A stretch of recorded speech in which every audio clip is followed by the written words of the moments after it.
우리가 지금까지 4주간이죠. 이 4주간에 걸쳐서 오병이어 사역을 지금 살피고 있습니다.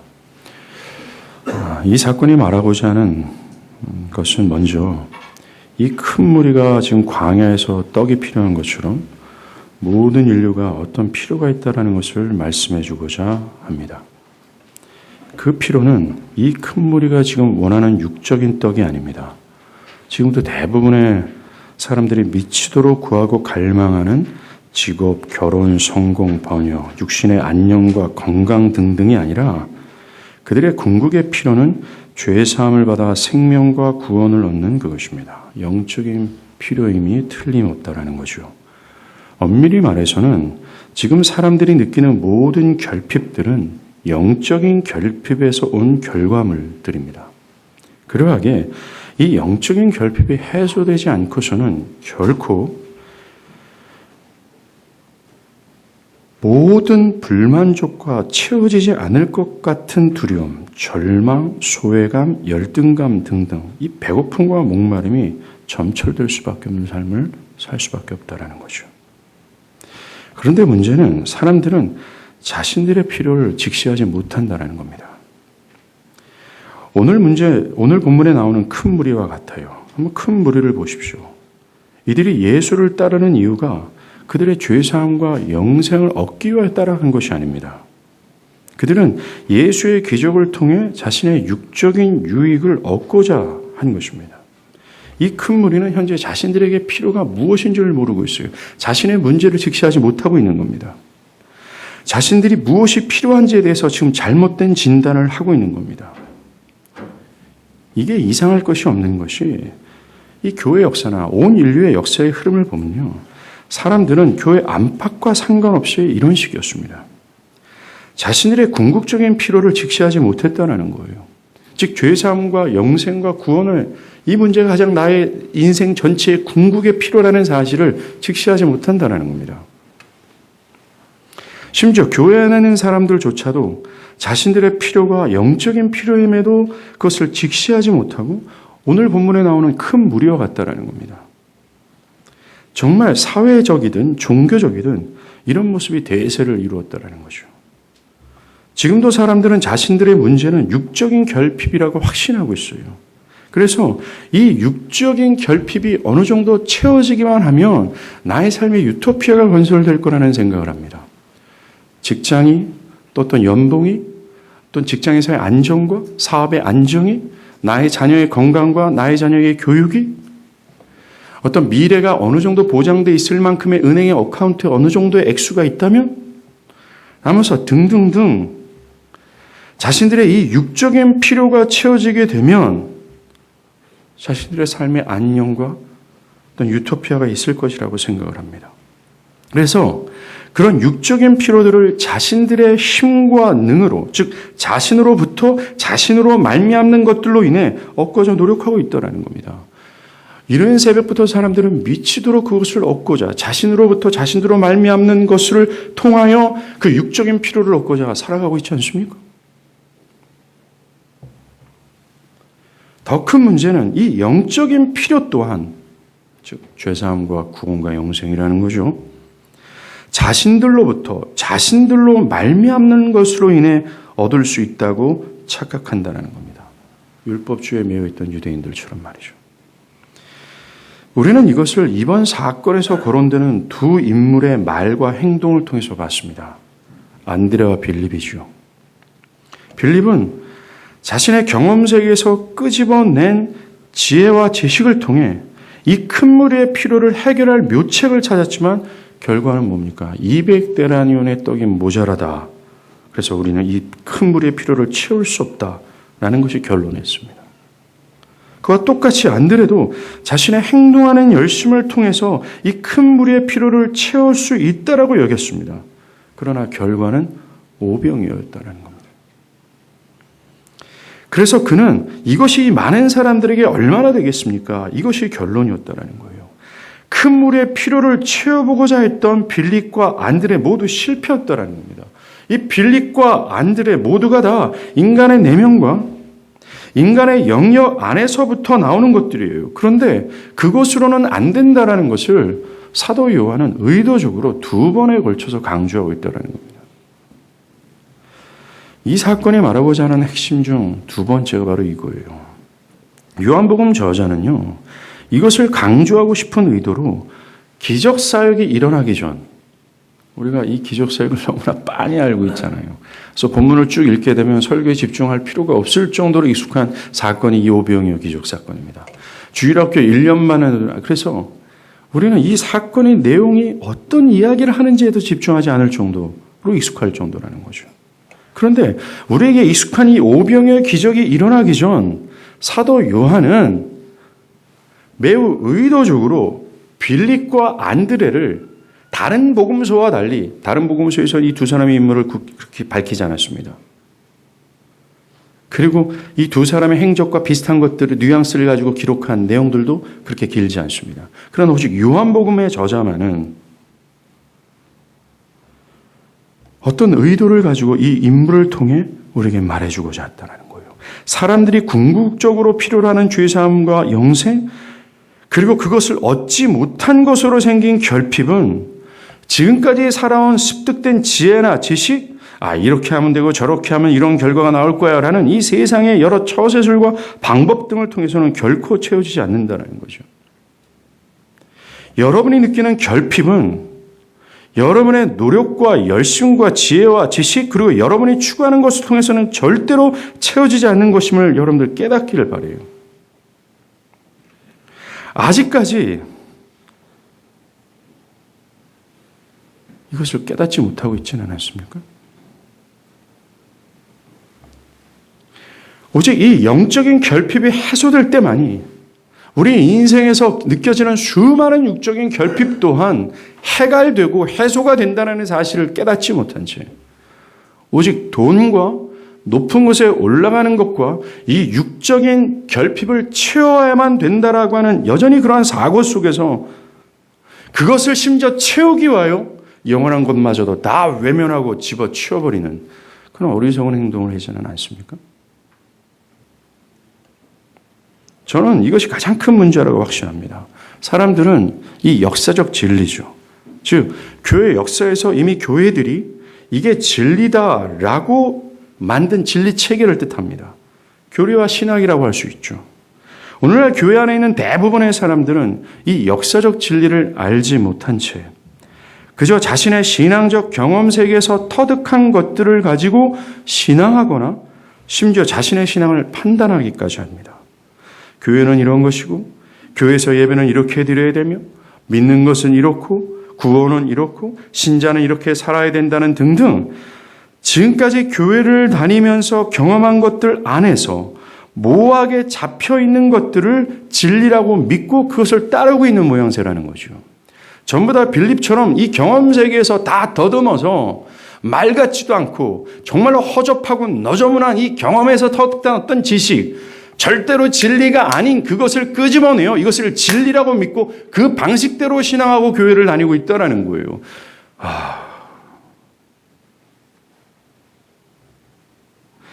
이와 같은 경험 세계에서 나오는 것들을 통해선 절대로 사람들이 필요로 하는 이 궁극의 필요를 채울 수 없어요. 즉 여러분들을 진짜 죄사함과 신앙과 구원으로 인도하지 못한다라고 얘기를 하는 겁니다. 즉 교회 역사 속에서 말하는 이 역사적 진리를 알고 그 디렉션에 따라가지 않은 모든 신앙적 모습과 열심과 행위들 말입니다. 이건 여러분들을 구원으로 인도하는 것이 아니라 지옥이라는 골로 인도하는 길이 될 수 있다는 거예요. 바울은 굉장히 2000년이라는 오랜 세월 동안 유대교 안에서 신앙해 왔던 유대인 그리스도인들이 있었어요. 그들은 개종했죠.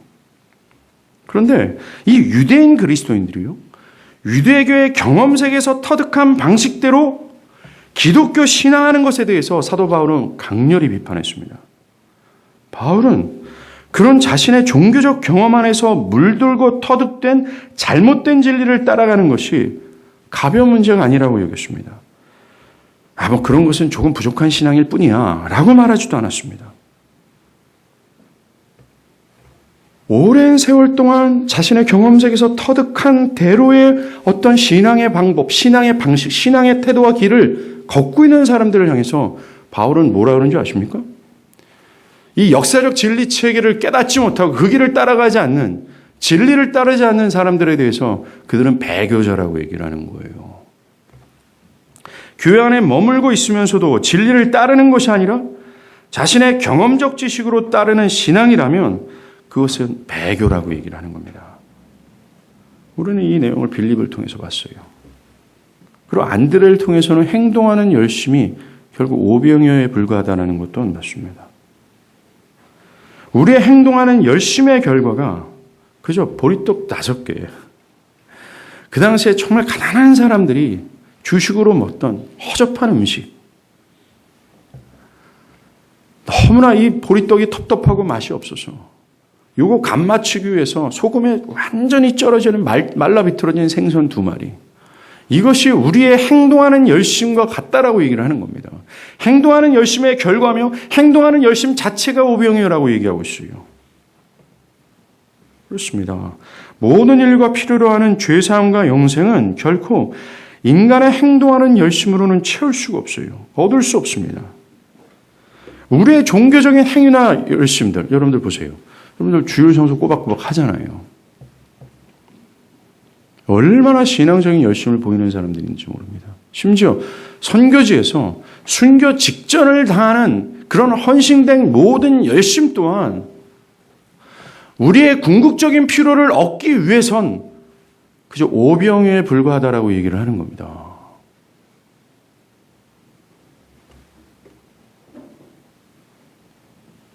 사람들은 자신들이 신앙적 열심을 보이면 자신들에게 별 문제가 없다고 생각해요. 그러나 겉모습이 매우 열렬한 신앙을 한다 해도 그것이 진리와 무관하면 그것은 결코 옳지 않습니다. 사람들은 성경의 진리와 무관하게 그저 신앙적 열심을 품으면 괜찮다라고 생각해요. 성경의 지식, 교리나 신학 따분합니다. 그것은 그렇게 중요하지 않습니다. 그냥 열심히, 열렬히 주님을 섬기면 되지 않습니까? 라는 거죠. 진리에 부합한 믿음, 진리가 말하는 신앙, 진리가 말하는 교회 등등에 대해서는 관심이 없어요. 이들은 하나님이 제시하는 바른 진리는 무시하고 스스로 세운 의의 기준으로, 예를 들어서 오래전부터 교회를 다니면서 자연스럽게 생기는 어떤 경험적 지식이 있습니다. 그 지식을 토대로 해서 그것을 따르고 있다는 거죠. 그것에 대해서 문제의식을 느끼지 못합니다.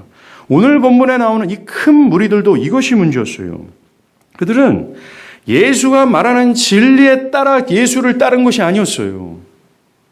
예수는 나를 따르는 자는 이러한 목적과 또한 나에게 죽도록 순종하고자 따라라고 말씀하셨는데 그들은 예수가 말하는 진리는 새카맣게 지워버리고 자신의 소종의 목적 때문에 자신의 유익 때문에 자신의 유익의 극대화를 위하여 예수를 따른 거예요.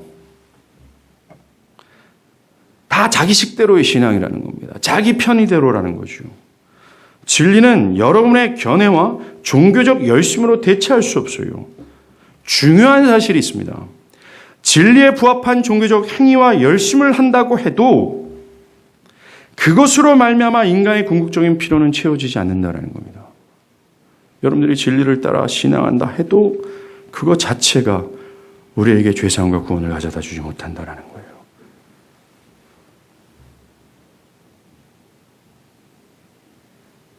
빌립과 안드레들, 이 빌립들이 있잖아요. 안드레들이 있습니다. 모두는 진정한 결론에 도달하지 못해요. 이것이 우리의 진실입니다. 여러분이 여러분의 궁극의 필요가 되는 죄사함과 영생을 얻으려면 그리고 여러분의 삶에서 하나님의 도우심을 얻고자 한다면 이 진실을 밝게 깨닫고 인정해야 돼요. 나로 말미암는 그 무엇을 통해서도 절대로 구원과 하나님의 도우심을 얻을 수 없다는 겁니다.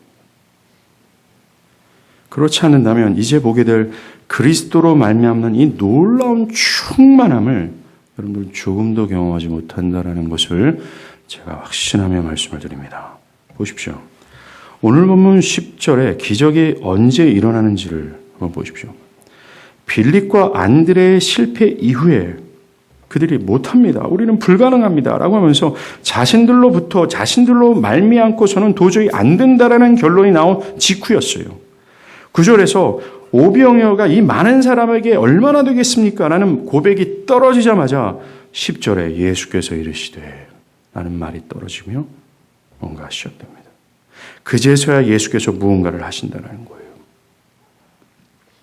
죄인들이 받아야 될 죄사함과 이 영생뿐만 아니라 신자들의 답답한 삶의 현실에서 그리스도의 도우심을 맛보기 위해서 필요한 게 바로 이거예요. 나의 지혜, 나의 지식, 나의 열심, 심지어 종교적인 열심과 행위라는 이 오병이어로 어떻게 죄사함과 구원, 나의 삶의 산적한 문제를 해결할 수 있습니까? 라고 하는 절절한 깨달음. 안드레와 빌립이 가졌던 결론을 내가 갖고 있어야 되는 거예요. 안드레와 빌립이 매기했던 그 고백을 내가 해야 된다는 것입니다. 정말 두 손 두 발 다 들어서 주여 나로 말미암아 또 나로부터는 그 어떠한 죄사함과 구원도 얻을 수 없습니다. 나로 말미암아 나오는 그 무엇도 이 산적한 나의 삶의 현실을 어떻게 해결할 수가 없습니다. 라고 온전히 항복해야 되는 거죠. 그렇다면 이내 예수께서 이르시되 라는 것이 출발하는 거예요. 히스기야가 좋은 예가 될 것입니다. 히스기야는요, 다윗 왕 다음으로 남유다 역사에서 가장 거룩한 왕이다라고 말할 수 있습니다. 그는 왕에 등극하자마자 종교개혁을 단행하죠. 심지어 나름대로 뭔가 하나님 말씀을 따르고자 했던 이 역대 거룩한 왕들이 있었어요. 그들도 뭔가 종교개혁을 단행했지만 그들이 한 가지 못했던 것이 남유다 여러 곳에 흩어져 있었던 산당들을 제거하지 못했습니다. 너무나 익숙한 죄와 우상숭배에 본거졌던 산당들을. 그런데 히스기야는 남유다 역사상 처음으로 이 산당을 제거했던 그런 거룩한 인물이었어요. 그는 정말로 종교적으로 남다른 업적을 남긴 거룩한 자였습니다.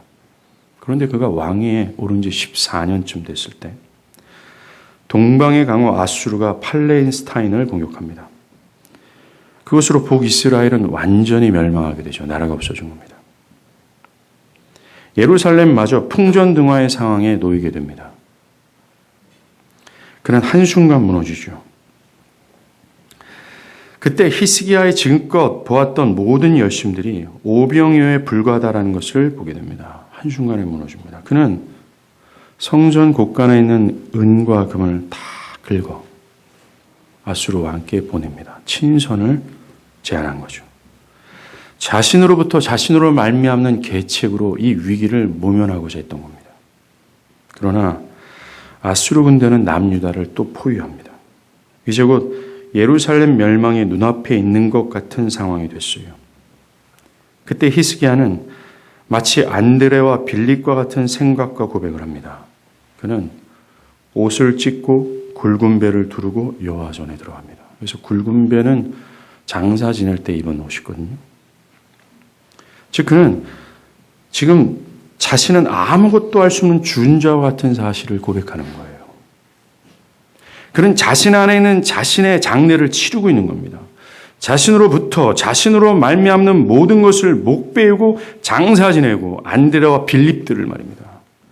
할 수 없음을 절절히 느끼며 하나님의 은혜로 향한 거예요.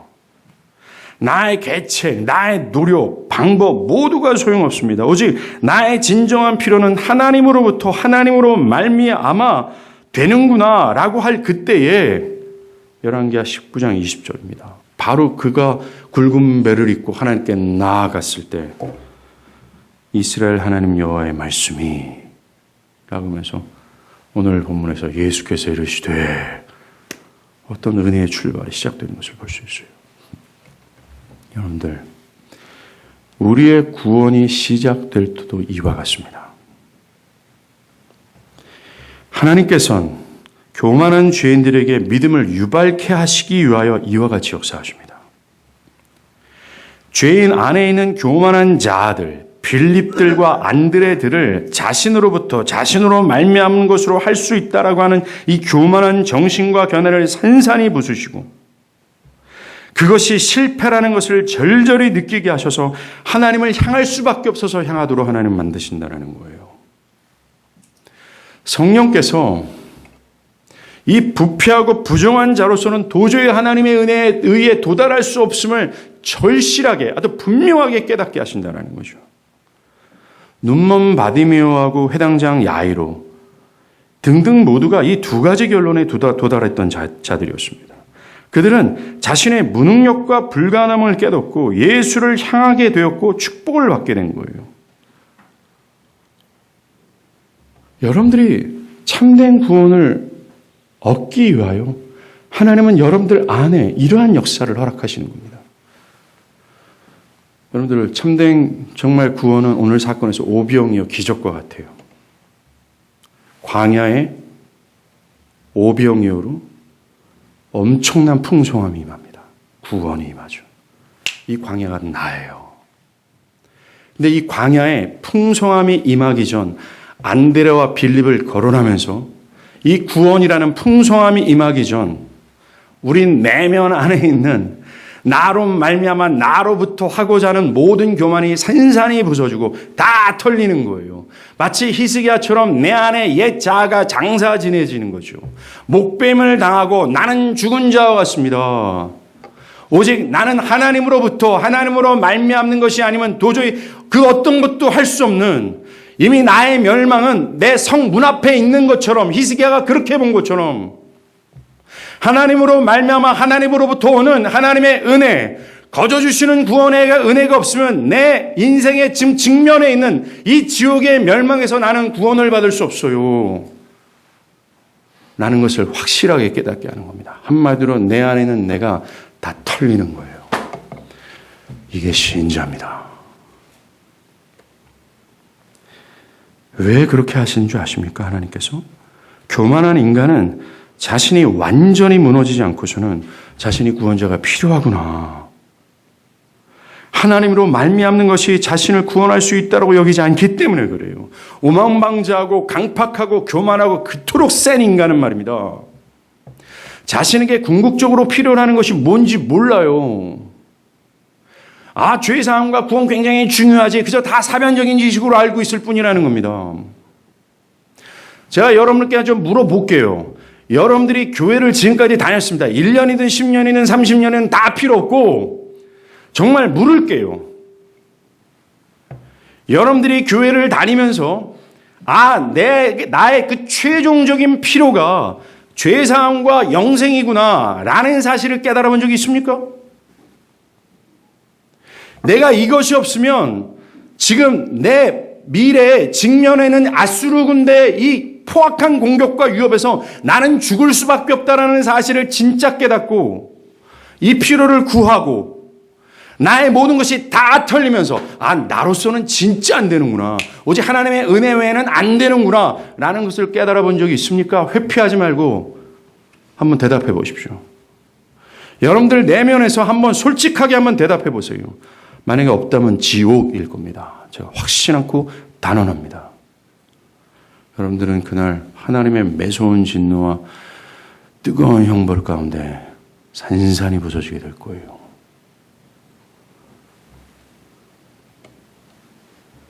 이렇게 얘기하면 어떤 분들은 저 설교자는 사랑이 없구나.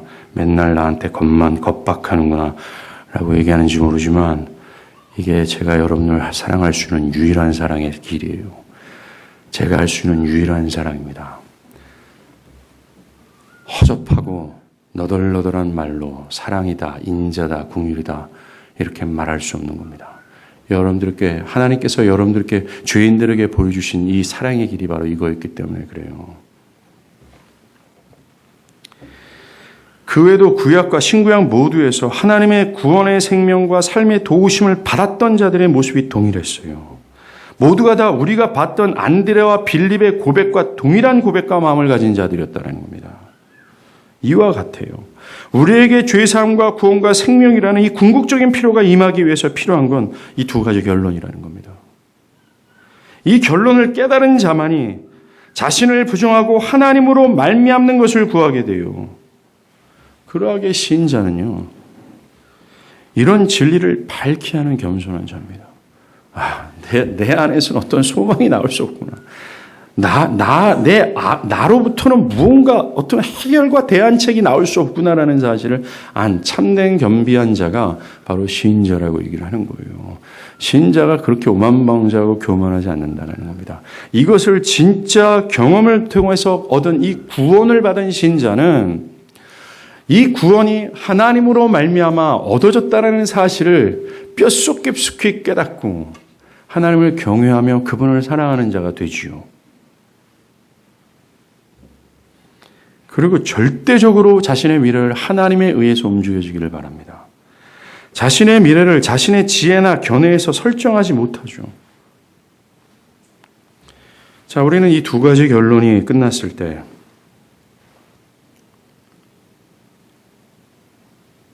자, 저를 한번 보시겠어요?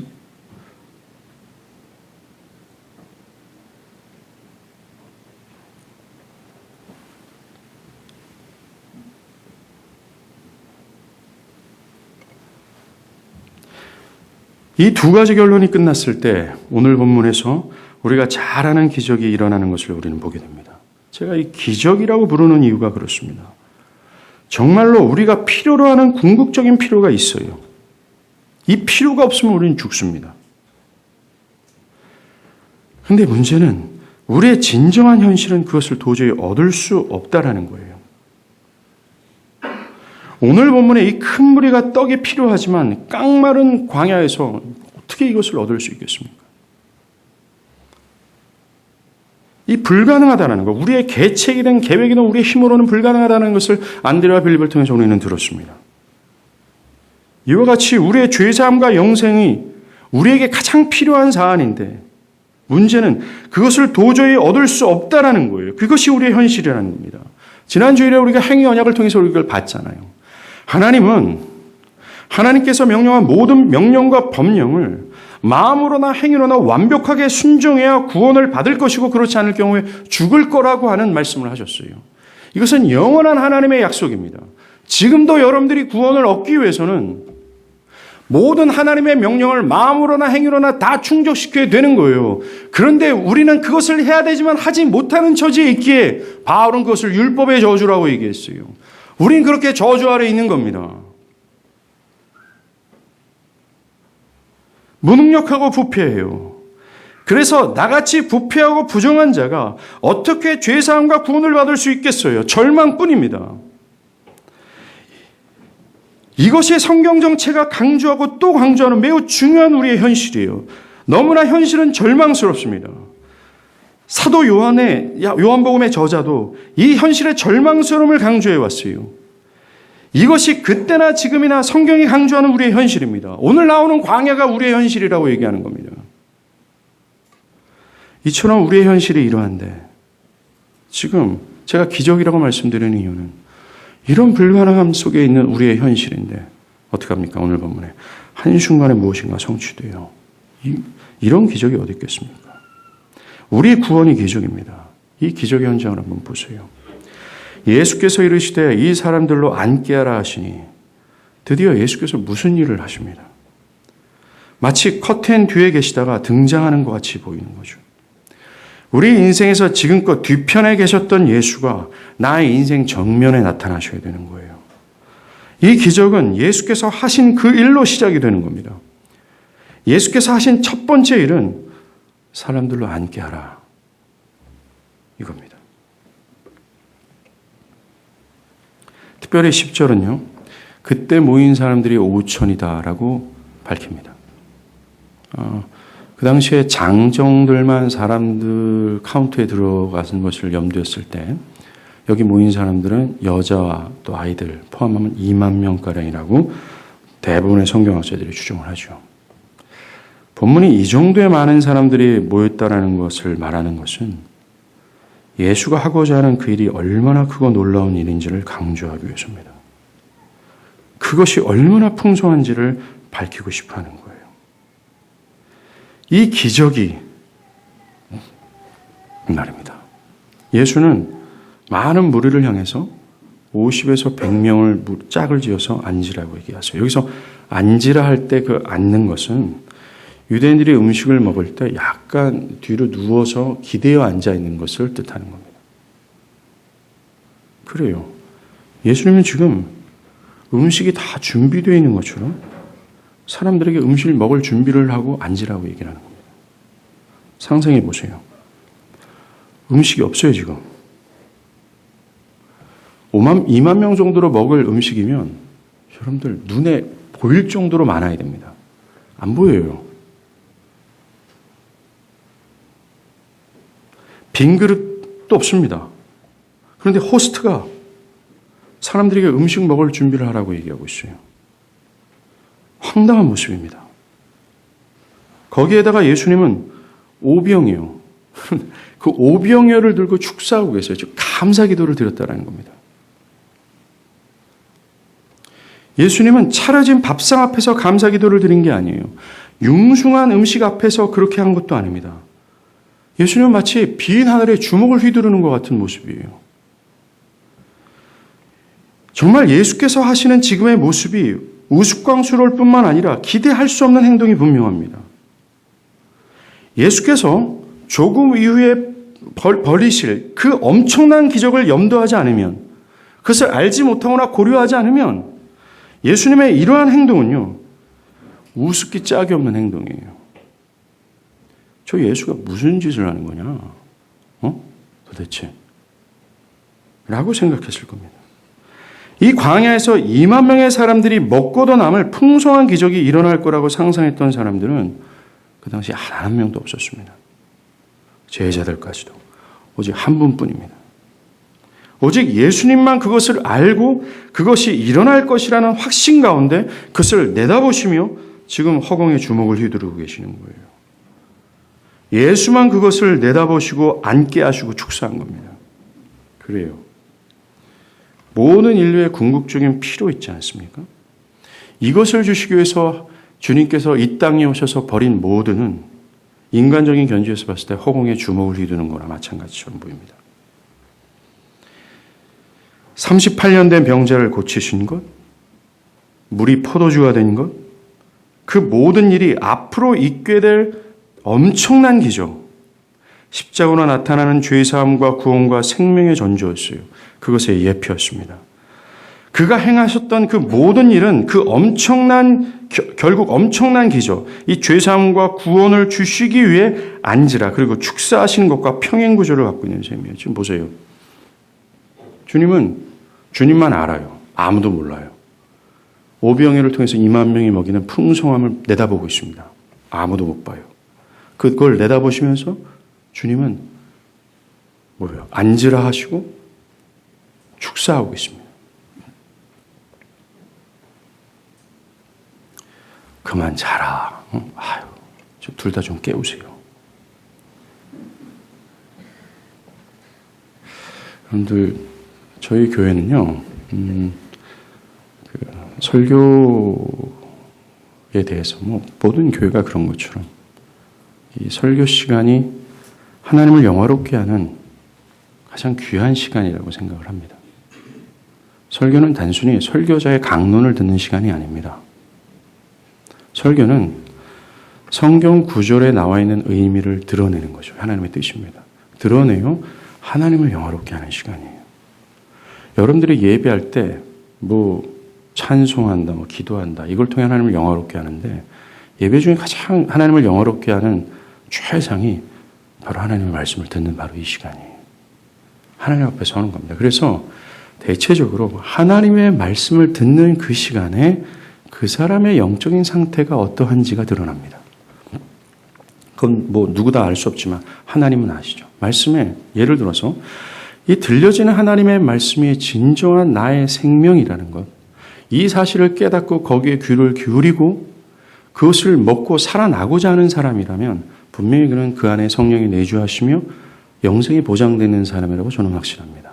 반대로 이 하나님의 말씀을 듣는 둥 마는 둥 하며 이것에 대해서 갈급한, 마치 목이 마른 사슴이 시냇물을 찾는 것 같은 그런 갈증을 느끼면서 하나님의 말씀을 사모하지 않는 사람이라면 두 가지 분명합니다.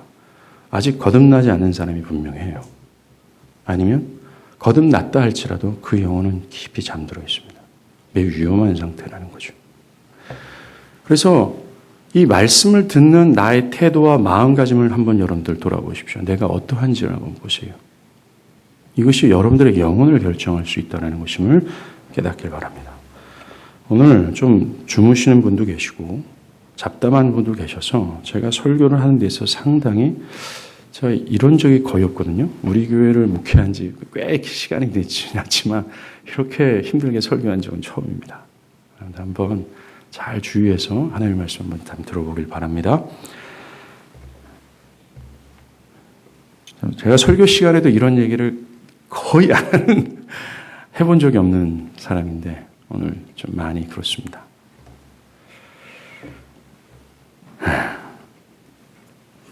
아시겠죠? 이 예수님이 앉으라, 축사하라. 이것이 그 궁극을 바라보면서 하시는 거예요. 이 광야의 풍성함을 주시고자 하는 거예요. 똑같습니다. 그리스도께서 이 땅에 오셔서 행한 모든 것들은 결국 십자가를 통해서 성취될 구원의 궁극을 내다보시면서 하셨던 거예요.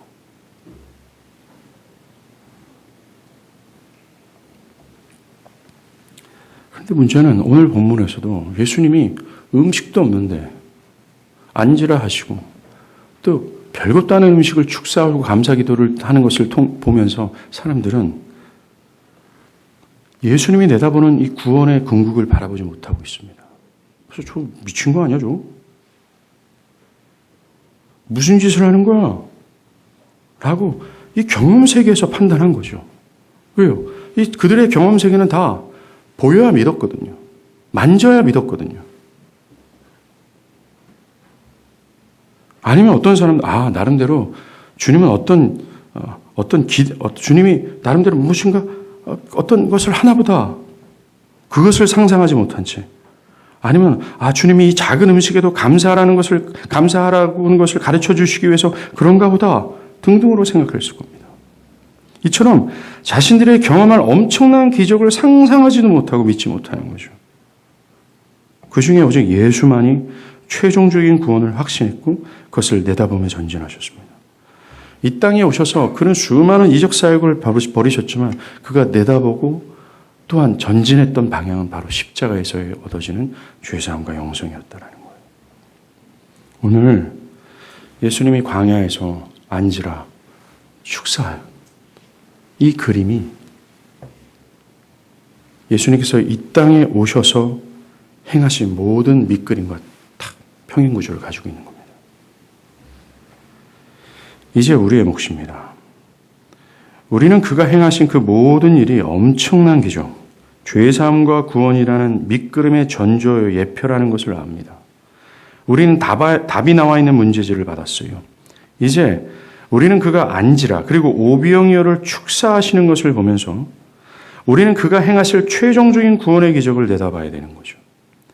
기독교 복음이 말하는 죄사함과 영생과 하나님과 그의 나라가 비록 눈에 보이지 않지만 그것을 그가 모든 것을 행하시면서 내다보셨던 그 최종의 구원을 바라봐야 되는 거죠. 우리는 그것을 기대해야 됩니다. 그리고 그것이 현재 눈에 보이지 않지만 확신하고 믿어야 됩니다. 현재 죄로 인해 나의 구원과 죄사함이 불가능한 상황이라 할지라도 죄로 실패하고 넘어지고 절망한 상황이라 할지라도 즉 뭐예요? 그 깡마른 광야에서 저 인간이 지금 뭐 하는 거야? 지금 2만 명이나 먹일 만한 식량이 어디 있다라는 얘기야. 근데 무엇을 어떻게 하려고 그러는 거야? 이게 말이 돼? 이 사람들의 말이 어떤 말이냐면은 여러분들 스스로가 나의 현실을 정확히 파악하는 거예요. 내가 안드레들이구나. 내가 빌립이구나라는 겁니다. 내가 이렇게 부정하고 부패하구나. 내가 어찌 그 거룩한 하나님 앞에 이럴 수 있으며 이렇게 죄가 많은데 어찌 내가 구원을 받을 수 있냐. 이 죄가 많은 나 같은 자가 어떻게 하나님께 갈 수 있냐. 라고 하는 똑같은 형태, 모습이라는 거죠. 똑같은 광야라고 얘기를 하는 겁니다. 그렇게 절망적인 상황이라 할지라도 그래서 나 자신이 결코 구원을 받을 수 없다고 여기는 상태라고 여겨져도 우리는 주님이 궁극적으로 바라보는 것을 같이 내다볼 수 있어야 되는 거예요.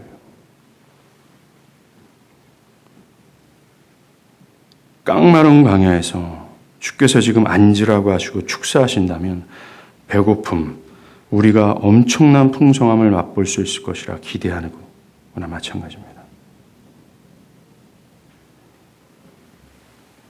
그리고 그렇게 믿은 후에도 우리는 그가 앉으라 할 때 그가 어떤 일을 행할 수 있다는 사실을 믿고 순종하는 삶을 살아야 마땅합니다. 때론 우리의 삶을 보면 그리스도께서 함께하지 않는 것 같은 상황이 있을 때가 있습니다. 음식도 눈앞에 보이지 않고 현실은 오병이어처럼 형편없어요. 그래서 도대체 주님이 무엇을 하고자 하지? 나의 삶을 왜 이렇게 인도하시지? 바로 그때도 우리는 그가 무엇을 하실 것이라는 믿음을 놓쳐서는 안 돼요. 앉으라. 축사하죠. 목사님, 하나님, 예수님, 뭔가 있어야 뭐 그렇게 하지 않겠습니까? 있어야 앉지 않겠습니까?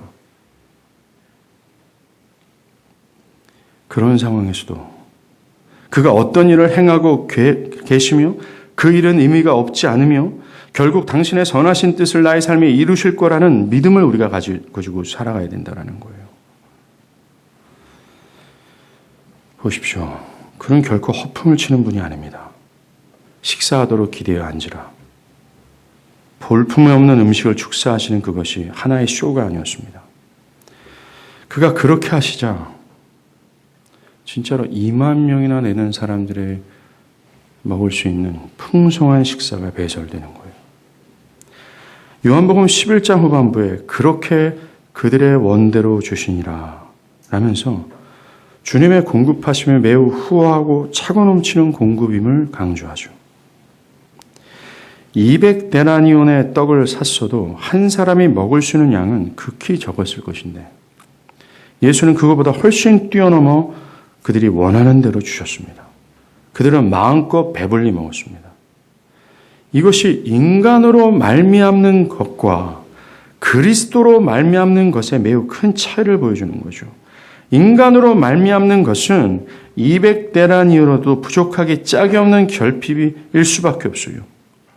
우리의 수고로 얻은 돈이나 부나 권력, 안녕, 지혜, 지식 모두는 만족을 주는 것이 아니라 또 다른 목마름과 배고픔을 가져다 줄 수밖에 없는 것. 우리가 경험을 통해서 알지 않습니까?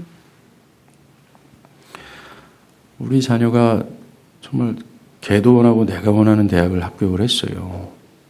야, 정말 이 정도면 끝이다. 라고 했지만 한 달도 못 가서 자녀를 향한 배고픔과 목마름을 또 느끼는 겁니다. 저놈의 자식 새끼 저 태어나지 않았으면 얼마나 좋았을까 하는 마음들이 모든 부모에게 다 일어나는 것 자녀된 여러분들은 아십니까?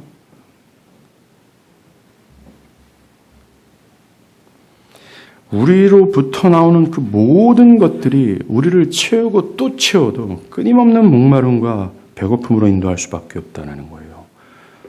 똑같습니다. 율법으로 구원을 받으려 한다면 더욱 결핍을 느낄 수밖에 없어요. 왜냐하면 율법의 요구를 마음으로나 행위로나 온전히 복종하기 못하기 때문에 그렇습니다. 그것으론 죄의식만 증가할 뿐이에요. 끊임없는 불확실과 두려움만 있을 뿐입니다. 채워지지 않은 갈증만 남을 뿐입니다. 나의 수고로 하나님에 의해 도달하고 한다면 그럴 수 없다라는 거예요. 만약에 여러분들이 여러분들의 내면과 삶의 모든 태도를 보면서 나의 구원의 여부를 결정짓는다면 여러분은 실패할 수밖에 없습니다. 그래서 예수예요. 예수로 말미암는 것은 만족입니다. 부족함이 없는 풍성이죠. 그리스도께서 인류들이 궁극적으로 필요로 하는 죄사함과 구원의 생명을 주시는 것은 풍성이에요. 한계가 없고 제한도 없습니다. 모든 자들이 와서 먹고 마셔도 모자람이 없어요. 이사야서 55장 1절은요. 너희 모든 목마른 자들아 물러나오라. 돈 없는 자도 오라. 너희는 와서 사 먹되 돈 없이 값없이 와서 포도주와 젖을 사라. 이 복음의 제안, 이 은혜의 제안, 이 구원의 제안은 매우 광범위하고 제한도 없어요. 값도 없고 조건도 없을 정도로 풍성합니다. 마치 지금 광에서 배설된 그 엄청난 양의 음식과도 똑같아요. 누가 아무리 많은 사람들이 오고 또 와도 그들이 배 터지게 먹고 또 먹어도 남을 수밖에 없는 풍성함이 보였던 것처럼 그리스도로 말미암는 죄사함과 구원의 풍성함이 그와 같다라고 얘기를 하는 겁니다. 심지어 어떤 조건도 필요 없다. 어떤 제한도 필요 없다. 그리고 어떤 것을 해야 뭔가 얻을 수 있는 것이 아니라 공짜로 다 줄 수 있다 할 정도로 풍성하다라는 거예요. 하나님은 그리스도 안에서 모든 사람에게 예수를 믿는 자마다 멸망치 않고 영생을 얻을 것이라고 약속했어요. 여기서 누구든지가 있음을 주목해야 됩니다. 조건이 없을 정도로 풍성하다라는 거예요. 모든 종류의 사람들 모두 다를 의미하는 겁니다. 요한복음 3장 16절에서는 이는 그를 믿는 자마다 멸망치 않고라는 제안 안에는 그리스도의 죽음이 모든 사람을 구원하기에 충분하다는 사실을 담겨져 있어요. 모든 유형의 사람들이 가지고 있는 모든 죄의 형벌의 값을 그리스도께서 십자가에서 충분히 지불하셨다라는 의미입니다. 마가복음 16장 15절에 너희는 온 천하에 다니며 만민에게 복음을 전파하라 하셨어요. 이 말씀이 뭡니까? 온 천하의 만민들에게 복음을 전하라는 말은 어떤 상태에 있는 사람이든 어떤 상황에 어떤 신분에 있든지 간에 그들이 구원을 받을 수 있을 정도로 구원의 은혜가 풍성하다라고 얘기하는 거예요. 온 천하가 다 와서 먹어봐라. 그래도 남을 거다라고 얘기하는 겁니다.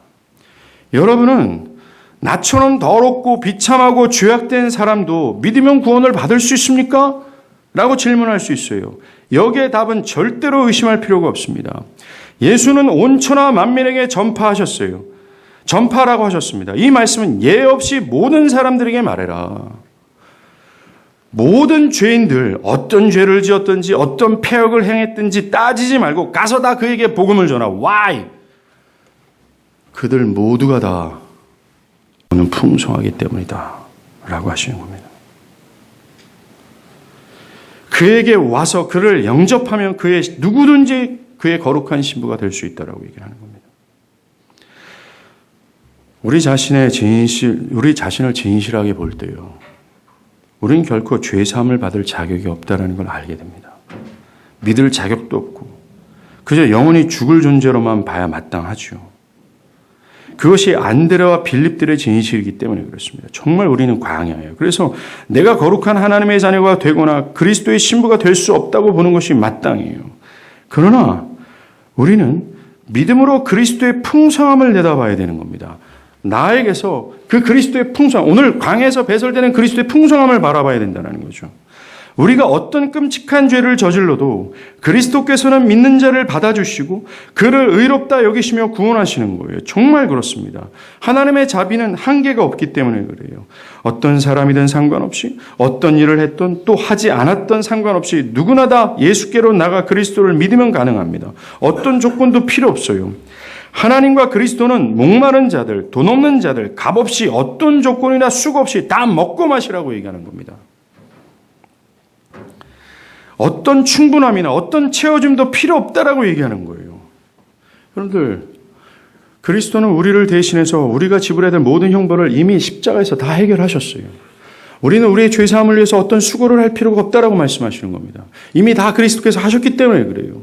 또한 아까도 제가 말씀드린 것처럼 이 행위언약의 영원불변한 행위언약의 약속, 하나님의 모든 명령을 마음으로나 행위로나 완벽하게 순종해야만 구원을 얻는다고 말씀하셨는데 우리는 믿음으로 그리스도께서 모든 그 행위 언약을 충족한 것을 공짜로 받는 거예요. 그래서 우리는 무엇인가를 더 할 필요가 없습니다. 그래도 목사님 믿은 다음에도 율법을 지켜서 이 의를 유지해야 되는 거 아닙니까? 아니에요. 우리가 믿음을 통해서 받은 이 완전한 의는 영원토록 우리 안에서 사라지지 않는 겁니다. 한번 믿음으로 그리스도의 신부가 된 그 사람들은 절대로 하나님이 이완하지 않을 정도로 영원 무궁토록 사랑하신다라고 얘기하는 거죠. 우리가 해야 될 일을 남아있지 않아요. 우리가 종교적인 행위와 열심을 통해서 남아있는 무엇을 채울 필요도 없이 우리는 믿음으로 그 풍성함을 한꺼번에 받았기 때문에 그렇습니다. 구원의 제안은 누구든지 온 천하에게 선포됐어요. 조건이 없습니다. 우리에게 한 가지 일만 남았습니다. 뭡니까? 구원을 받기 위해서는 이 제안을 믿어야 된다는 거죠. 이것이 유일하게 우리가 해야 될 일입니다. 마치 아직 음식이 하나도 없는데, 즉 나의 삶이 광야라는 것, 나의 영적인 현실이 광야라는 것, 음식도 하나도 없고 음식은 눈에 보이지 않는데 주님이 앉으라 하시고 오병이어를 축사하는 걸 보면서 비록 보이진 않지만 그가 하실 거라는 사실을 믿는 거죠. 우리가 구원 얻는 믿음 또한 마찬가지입니다. 2000년 전에 십자가를 우리가 눈으로 보지 않았어요. 그리고 성경에 있는 모든 말씀들이 나의 것처럼 느껴지지도 않습니다. 마치 광야에서 축사하시고 안지를 할 때 상황과 똑같아요. 그러나 우리가 할 수 있는 유일한 일은 그리스도의 풍성함이 이 믿음을 통해서 온다는 사실을 믿고 그걸 내다보는 겁니다. 여러분의 영혼을 채울 수 없는 양식이 없고 또한 그것을 얻을 수 있는 길도 없습니다. 유일한 길은 그리스도의 풍성함 뿐이에요. 조금 남겨있는 초라한 물 한 잔을 들고 쩔쩔매면서 여러분 눈앞에 흐르는 그리스도의 풍성한 생명의 강을 보지 못하고 있지는 않습니까? 내 행위들, 내 종교적인 열심들, 그리고 내 안에서 나오는 지혜와 지식들, 이 조그마한 물 한 잔, 조금밖에 안 남겨진 이 물 한 잔을 가지고 바들바들 뜨고 쩔쩔매지는 않습니다. 이걸 던져야 되는 거죠. 그 생명의 풍성한 강에 여러분들의 몸을 던져야 되는 겁니다. 여러분들이 만약 믿고 이것을 누리고 있다면 여러분의 삶에도 두려워하지 마십시오. 모자람 때문에 막연하게 두려워하지 마십시오. 이 사건에서 보이신 이 그리스도의 풍성함은 여러분의 삶에 여전히 함께 있어요. 이걸 보는 겁니다. 기도하시겠습니다.